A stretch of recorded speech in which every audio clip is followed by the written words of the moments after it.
All right, good morning, dudes and dudettes. Of all of you who've had a great day. Today, we're going to be going over AP Comparative Government 2025 free response questions. I want to go over this because I believe that probably the hardest part about the AP Comparative Government test is just the FRQs by far. The MCQs are actually very easy, in my opinion. So I want to spend some time going over how I would answer this, or maybe how there are ways to think about answering these questions. All right, so first off, what I would like for you guys to do is you can pause the video and go through the answers yourself. So take a little bit of time just to go through. Remember, practice like you play. So that means writing in full sentences. That means utilizing terminology. That means actually going through and doing this. Don't just write one word answers. That's not going to get you a good grade on your FRQs. So, right now, please go through and do question 1. You can pause the video.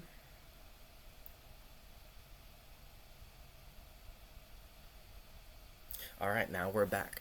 How do we answer this question? FRQs always have 4 types of questions. The first one is always the conceptual analysis. That just means that we're just looking to see if you understand a concept. So you need to be able to understand sovereignty and how it connects to economic liberalization. Because sovereignty is about the independent right or legal authority of a population. So that's the way to describe it. It is a independent right and authority to a population. That's all you need to say. That one simple sentence. You don't need a paragraph. You just need one sentence. B. Describe a way governments promote economic liberalization. The key term here is promote. We need to understand the term promote, because if we don't use the term promote in our actual answer, they're going to be really confused. So naturally, my suggestion would be rewrite the question. Literally just rewrite it. So you would say, a government can promote economic liberalization by blank, blank, blank, blank, blank. So a way to do that is going to be anything that involves essentially bringing business to the country. So you can say privatizing state ownership.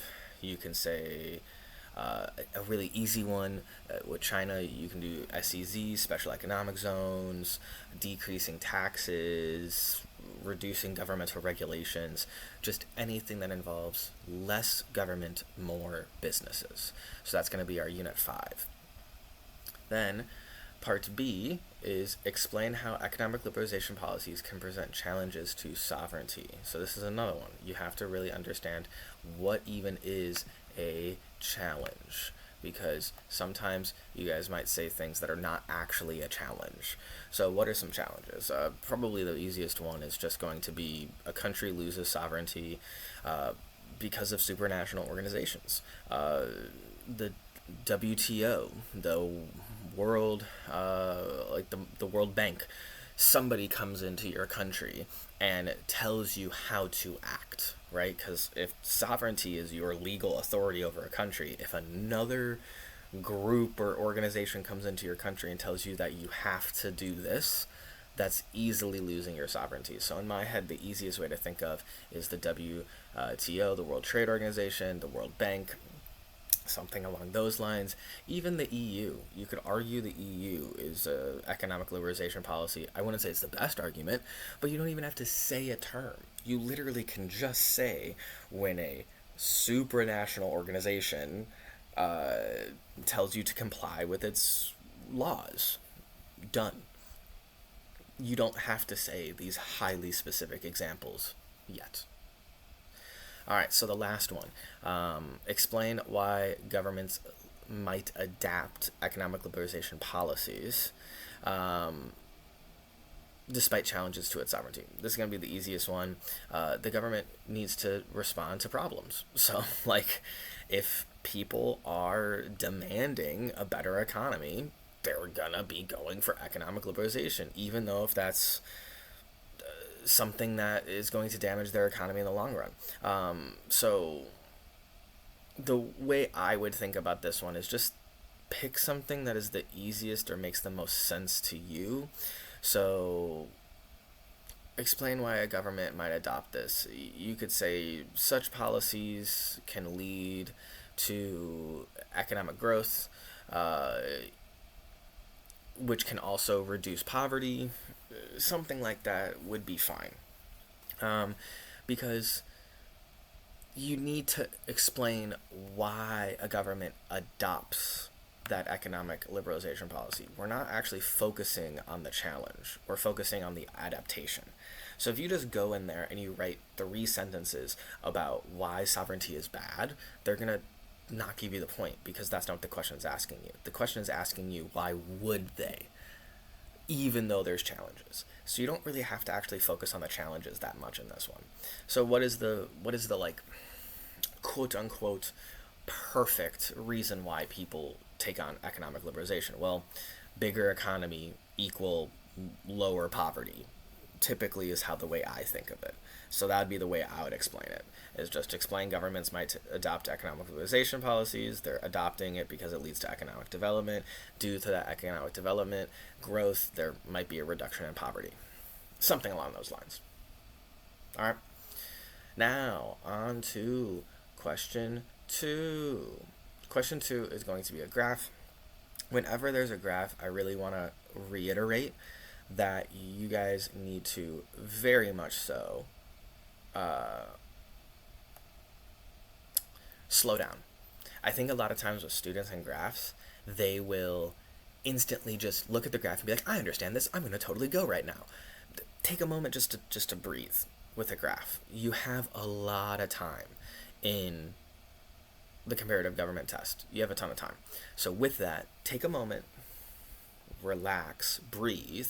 Yes, this graph looks simple. It's just 3 lines. But really trying to make sure that you understand, what is corruption perception index? What is it? And if you don't fully understand it, you're lost. Understand that there's might be little tidbits of this graph that might be confusing, like even the 0 to 20 in this graph, to where they've shortened it, the graph down to make it fit. Little things like that do matter sometimes when the way that they ask these questions. So I really want to make sure that I remind all of you, take your time on your quantitative analysis question, because sometimes these graphs are a bit confusing. So again, here's your graph. Take about 5-10 minutes to go through this, and I will pause here.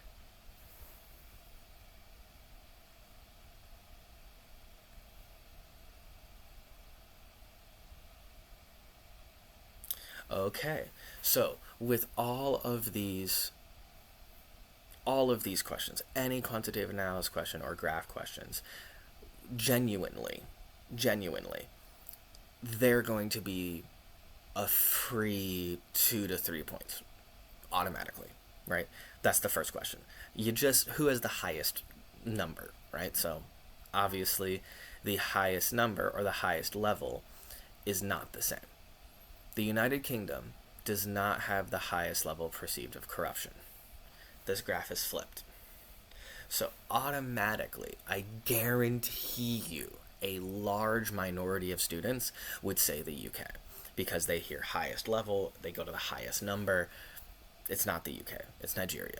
Nigeria has the highest level of corruption. Essentially, corruption perception index just means like 25% of their population don't think it's corrupted. So 75% do. That's essentially the way you read this. So with the United Kingdom, 80% of people don't believe it's corrupted, 20% do. Essentially, that's the way you think about it. So you need to read the note all the time. There's a lot of times where I will be teaching these class and the note will tell you how to read the graph, and the student and I bring that up to them and they just go, I didn't even read it. Read everything.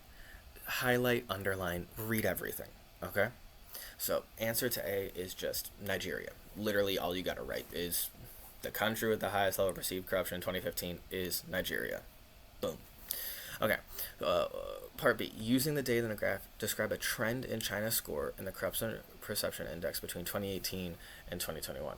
So 2018 to 2021 is really easy to see because they had this slight uptick. They actually get less corrupt. that's what you got to say. You just say China's score is stable and has a slight increase between 2018 and 2021. Easy peasy.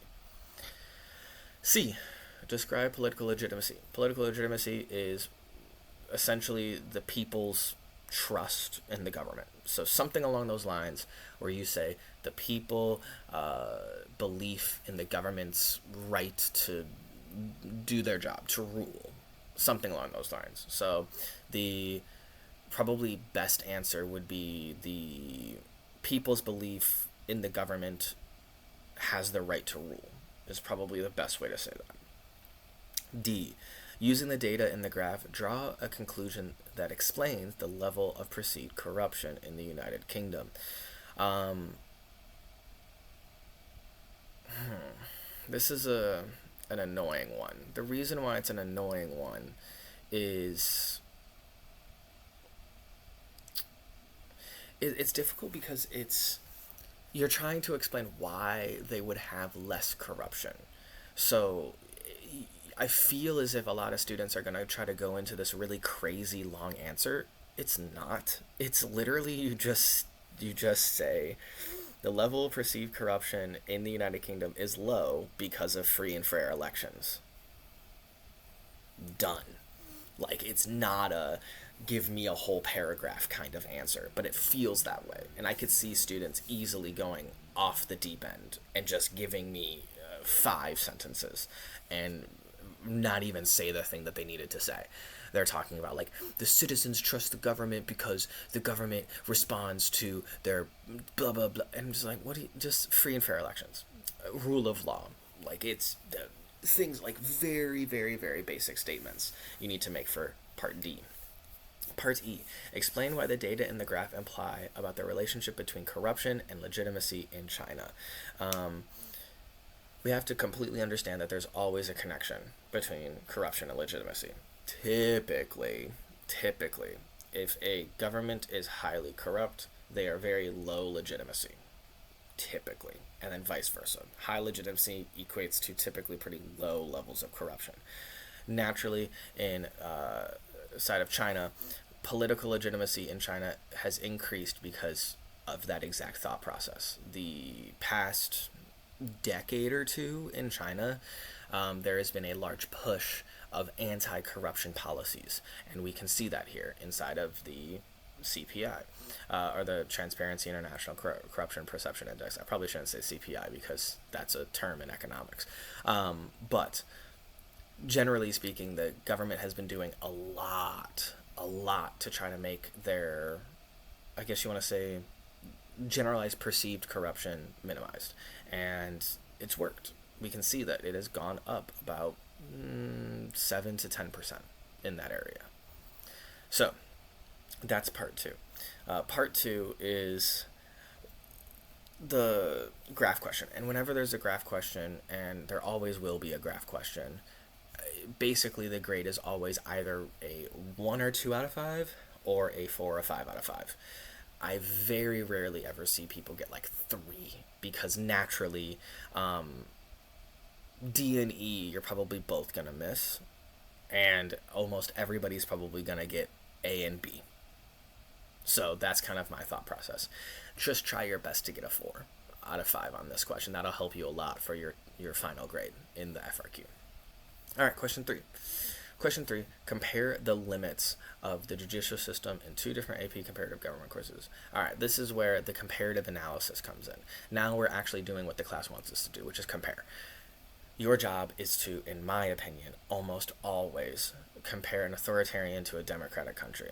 Almost always, because that's just the easiest way to compare for 90% of these questions.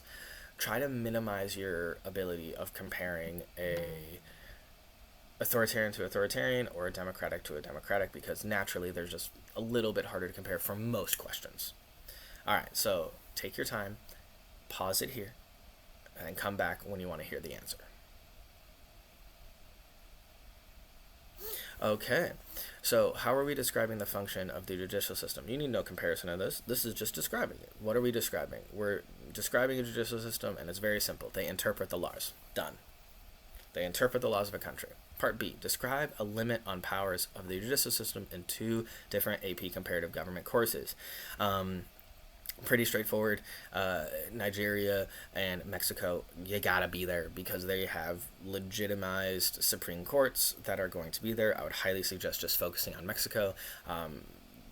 Generally speaking, they have to have limited the power of the judicial system. And then you could also then focus on a country like maybe Russia or maybe China to find the opposite end of that spectrum. So the limits of power, right? Mexico is appointed, right? The judges in the Supreme Court on appointment by the executive branch and then confirmed by the legislative branch. Done. That is a limit on power. There has to be both branches. They're not just automatically appointed. They have to then be confirmed by the legislative branch. That is a limit of power in the judicial system. Then in the opposite end of the spectrum, you could talk about Iran. You could say that Iran is just the chief justice is appointed by the supreme leader, and the Supreme Court lacks independent or lacks, I would say, lacks independent control over their actions because it is literally just appointed by the supreme leader. There's nobody else there to confirm. There's nobody else there. But Iran is probably the easiest to go on this because simply enough, the judges must listen to like Sharia law. So you could just say that's a limit on power of the judicial system. They must follow Sharia law. So in my opinion, when I see this, instantly in my head, Mexico and Iran kind of pop into my head because they're in my opinion, 2 easiest to focus on because they're kind of 2 ends of the spectrum. And that's the point of this, is that you are trying to take the ends of the spectrum and compare them together, right? If you were to compare Mexico and Nigeria, that's probably going to be a little bit harder to compare with. And the reason is because Part C is now you have to use those 2 AP Comparative Government courses and actually describe in B how that would limit the power of the judicial system. And I just said it, right? So in Mexico, it makes it really hard for the executive to be highly corrupt with the Supreme Court because the legislative branch must confirm the appointment. And then for Iran, obviously, the judges are unable to make any decision themselves. Automatically, every single one of their decisions is going to be connected to Sharia law. So even if the judge doesn't agree, they must follow Sharia law. And that is going to be limiting the power of the judicial system automatically. All right. So part 3, or the comparative nature, I believe is also kind of a hit or miss. The only question out of the FRQs that seem to be pretty consistently the easiest is the conceptual question, and then every other question after that is hit or miss. You either get a 2 out of 5 or a 4 or 5 out of 5. You rarely ever get the middle of the road here, because naturally, if you get in this question, if you get B wrong, or you pick bad countries, or you just pick not the right countries or topics to talk about in B, part C is going to be pretty difficult as well. All right. Final is going to be the essay question. Now, with the essay question, this is going to be by far the hardest question in every single one of these tests. I want to really reiterate, though, that if you do great on part 1, 2, and 3, the argumentative essay is not that big of a deal. My suggestion to all of you is really just focus on a few things. Focus on your thesis. If you can get your thesis down and right and just got your thesis, that's 1 point right there, and that's a huge chunk of points. If you zoom through that thesis, or you make a really, let's say, weak thesis, you can really limit yourself in the rest of those points, because the whole point of the essay is to argue your thesis. If your thesis isn't strong, I would suggest redoing that thesis. So, when taking the AP Comparative Government test, previously, prior to it being on computer, I always recommended do the essay first, because that takes the most amount of time. The conceptual analysis, you can kind of zoom through. So if you only have 10 minutes left, do the conceptual analysis.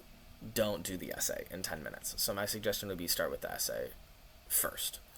Now on computer, it's a little bit different. I understand the computer system makes it a little bit harder. If you are able to do your essay first, do your essay first. Generally speaking, with all essays, I'm not going to go through and talk about every single little detail of this essay. All I'm going to say is I'm just going to go over very quickly what our thought processes ought to have with this essay. So you can pause your video, read through the essay question, and go ahead and write out an essay.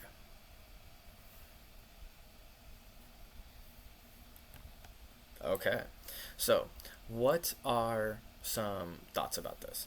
Develop an argument on whether government protection of civil liberties increases or decreases the stability of state. I would say it's pretty straightforward. I really don't know why anyone would go the opposite way, but civil liberties do increase the stability of a state. You could talk about transparency, you could talk about rule of law, you could talk about any three of those really easily. I believe this is a rather easy essay question in my opinion because there's an obvious correct answer in my opinion.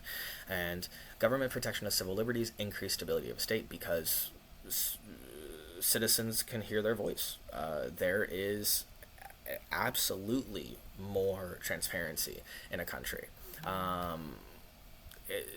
Your thesis could be something along the lines of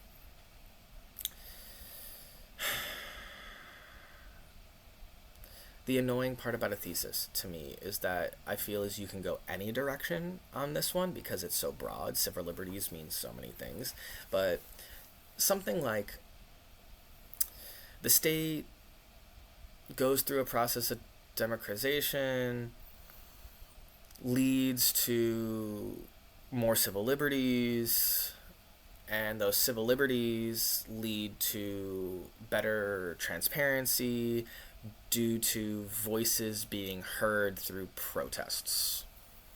Something like that, right?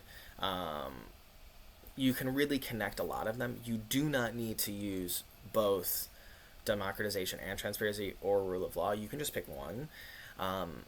There's lots of ways to go about this for thesis wise, but really just focus on the fact that government protection of civil liberties increase stability due to voices being heard. When they protest, they're heard. When they are angry, they heard. And that really increases stability. I understand you could go the opposite direction to where you say, oh, now because we have so much civil liberties, people are protesting all the time and that decreases stability in the state. That's fine, but I think finding real world examples of that might make it pretty difficult. You could easily talk about the United Kingdom here and talk about how increasing civil liberties increases stability. And then you could also talk about Iran, about how decreasing civil liberties decreases stability, right? Because that's the same thing. If the opposite is decrease and decrease, we're focusing on increase. So I think that it would be a lot easier to just focus on the simplistic, right? Don't go too deep into it because we need to find specific examples and relevant examples. And I think finding the relevant examples for that is a lot easier. Okay? I hope that has been a decent run through for you, and I hope you've been able to understand how these questions should be answered in a little bit more detail. All right? Good luck, everybody. See you later.